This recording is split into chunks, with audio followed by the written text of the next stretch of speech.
Crunch are back in action tonight against the Hartford Wolf Pack on this Friday night. First of back-to-back home games for the Crunch. Tonight against Hartford, tomorrow at home against the Binghamton Devils. Two teams at the bottom of their respective divisions, Hartford in the Atlantic Division and the Devils in the North Division. Crunch enter with a 5-game points streak. They are 4-0-1-0 in the last 5 games. Their most recent win was on Wednesday night against the Laval Rocket. 4-2 come-from-behind victory for the Crunch. Went down 1-0 in the first period, rallied with 3 unanswered goals, and then got an empty net goal late in the third period, and so it was a 4-2 win for the Crunch against the Rocket. They're 4th in 5 games against Laval this season. Crunch got goals from Cal Foote, Taylor Radish, and Alex Barry-Belay, among others, for the Crunch on Wednesday night. Syracuse's Eddie Pasquale was strong again for the Crunch. All in all, a decent performance for Syracuse and a 4-2 road win on Wednesday night. Everyone's desperate for points, even us. Like we're in a race for first place, and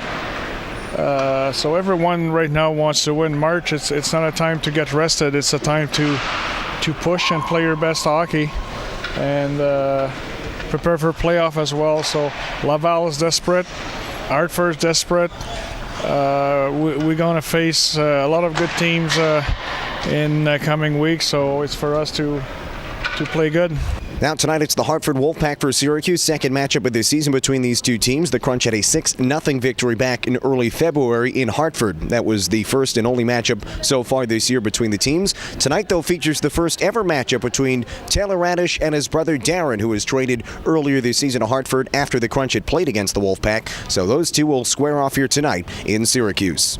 Yeah, it's going to be a lot different. I've been on his team, I guess, for 3 or 4 years there, and never played against him, so it's going to be fun, and I'll try to give him a hard time. So tonight it's the Crunch and the Hartford Wolf Pack, second and final matchup of this season between the teams. Like we said, the Crunch shut out the Wolf Pack 6-0 in Hartford on February 8th, looking to sweep the season series against Hartford here this season. Crunch have points in 5 straight games, wins in 4 of those 5. Eddie Pasquale's been so good. He had the shutout performance against Hartford earlier this year. Crunch are looking to get back into first place in the North Division. They trail the Rochester Americans by 1 point in the standings. Rochester is in Charlotte here tonight and tomorrow. If you can't join us in the War Memorial Arena tonight, you can follow all the action on ESPN Radio and AHL TV. Countdown to Crunch Time presented by Supercuts gets underway at 6:45, and then it's the Crunch and the Wolf Pack for the final time this season here tonight from the War Memorial Arena.